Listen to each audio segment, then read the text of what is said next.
हे दोन्ही प्रोजेक्ट्स केवळ विदर्भाकरता नाही तर भारताकरता गेम चेंजर प्रोजेक्ट्स आहेत। आतापर्यंत आपण कोळसा जाळत होतो, त्यातनं प्रदूषण करत होतो। अनेक वर्षापासून आपल्या देशात चर्चा चालली होती कोल गॅसिफिकेशनची, की ज्याच्यामुळे प्रदूषण होत नाही आणि त्यातनं वेगवेगळे डेरायव्हेटिव्ह तयार होतात।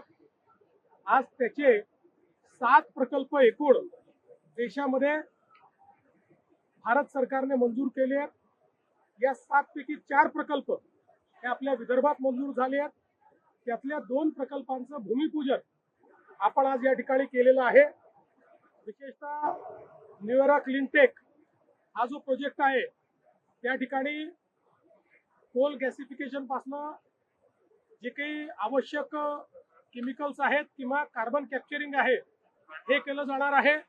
युरिया सारखा जो आपल्याला इम्पोर्ट करावा लागतो असा घटक तयार होणार आहे, गॅस तयार होणार आहे आणि त्यासोबत जिथे आता आपण ग्रेटा एनर्जी या ठिकाणी कोल गॅसिफिकेशन पासून ग्रीन स्टील तयार होणार आहे। जगाच्या अनेक देशांमध्ये केवळ प्रदूषण न करणाऱ्या प्रक्रियेतनं तयार झालेलं स्टील विकत घेतात, त्याला ग्रीन स्टील म्हणतात। आणि अशा प्रकारच्या स्टीलमध्ये भारताला पुढे नेण्याचा आपल्या प्रधानमंत्री मोदयांचा त्या ठिकाणी एक निर्णय आहे आणि त्यातला पहिला प्लॅंट हा आपल्या भद्रावतीमध्ये या ठिकाणी होतो आहे। आज त्याचं भूमिपूजन झालंय।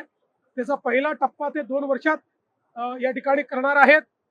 त्यामुळे या 2 प्रकल्पांमुळे जवळपास 30,000 कोटी रुपयाची गुंतवणूक होणार आहे, 10,000 लोकांना रोजगार मिळणार आहे आणि विशेषतः देशाच्या एनर्जी सिक्युरिटीमध्ये या ठिकाणी एक मोठं कॉन्ट्रीब्युशन विदर्भ या माध्यमातून करणार आहे।